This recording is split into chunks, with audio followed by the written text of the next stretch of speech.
नमस्ते दोस्तों। समझो इस प्रकार का क्वेश्चन अगर पेपर में आ जाए तो 4-5 मिनट तो ले ही लेगा।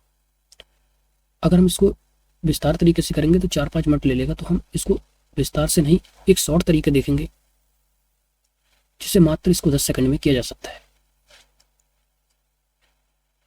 क्वेश्चन है, समूह ए में 78 सदस्य, समूह बी में 22 सदस्य हैं, समूह सी में 34 सदस्य हैं। इन समूह के सभी सदस्यों एक रेस्तरां में गए। समूह ए बी सी के प्रत्येक सदस्य द्वारा खर्च की गई औसत राशि क्रमशः 136, 383 और 457 है।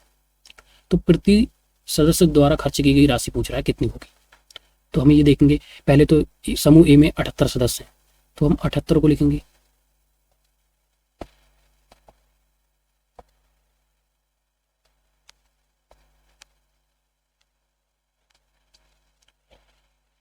अठहत्तर सदस्य हैं, एक सदस्य द्वारा 136 रुपये खर्च करे गए हैं, तो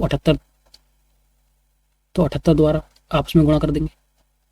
इसी प्रकार जो 22 है, 22 सदस्य हैं जिनमें से एक सदस्य द्वारा, हमें औसत का नियम पता है, कुल संख्याओं का योग और कुल संख्या से भाग दे देते हैं, औसत निकलता है। इसी प्रकार हम इसमें देखते हैं 22 सदस्य हैं, एक ने 383 करे तो 22 ने कितने करे होंगे, 383 से गुणा कर देंगे इसकी। इसी प्रकार सदस्य समूह सी में 34 सदस्य हैं, एक सदस्य 457 रुपये खर्च कर रहा है, तो 34 कितने करेंगे, गुणा कर लेंगे आपस में। अब क्वेश्चन ये देखते हैं, अगर हम इनकी आपस में गुणा करेंगे, फिर इनकी आपस में गुणा करके फिर निकालेंगे तो कुल योग आएगा।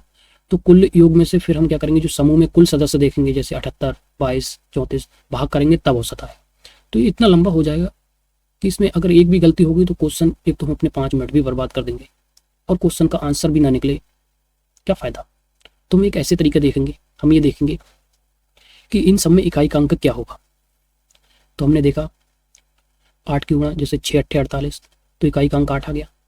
इकाई के अंकों को जोड़ देंगे, 2 3 6, इसके इकाई का अंक 6 आ गया, और 4 7 28 इकाई का अंक। अब इसमें जोड़ देंगे, इन दोनों से तीनों को जोड़ देंगे, 22 आ गया। अब हमने ये देखा इसमें इकाई का अंक 2 है।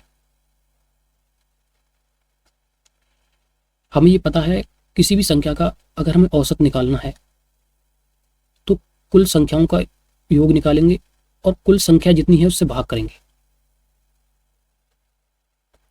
तो हमने ये देखा समूह जो एबीसी है उसमें कितने सदस्य हैं, एक में 78 हैं, 22 हैं और 34 हैं। अब तीनों को जोड़ देंगे तो 134 आ गया।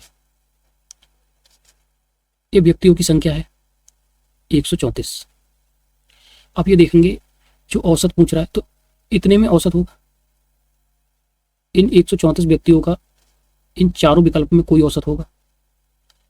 अब हमें ये पता है संख्या का जो संख्या है ये दी रखी है, और औसत को आपस में गुणा करेंगे तो संख्याओं के जो सदस्य हैं जितने रुपए खर्च करे होंगे उनके योग के बराबर आ जाएगा। तो हमने ये देखा इन इसमें की और इसकी गुणा करेंगे तो इकाई का अंक अगर 2 आ रहा है किसी के पीछे तो वही उसका औसत होगा। हमने देखा 8 की गुणा 4 से करेंगे, करके देखिए हमने, तो 8 चौक 32, 2 आ गया लास्ट में, तो यही इसका औसत होगा।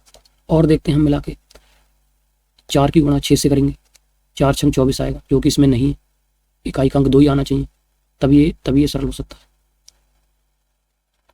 अब हम 4 की गुणा 1 से करेंगे तो भी 4 आएगा, जबकि इसमें इकाई का अंक 2 ही है। अगर हम 4 की गुणा 5 से करेंगे तो 0 आएगा, जबकि इसमें 2 है। तो क्या है, हमारा यही बन रहा है, तो यही औसत होगा। इसमें हमने विकल्प का सहारा लिया, क्योंकि अगर हम इसको सवाल को अगर पूरा करते तो ऐसे करते, इसको आपस में गुणा करते, फिर इसको गुणा करते, फिर इसको सबको जोड़कर फिर 134 से भाग करते, फिर ये आता। तो हमने ये मान लिया कि इसका योग जो भी होगा, इसका आपस में गुणा करके जितना भी योग होगा उसके अंत में जो इकाई का अंक 2 आएगा। हमने देख लिया कुल व्यक्ति 134 हैं, इन ये चारों विकल्प में से कोई औसत आया हो।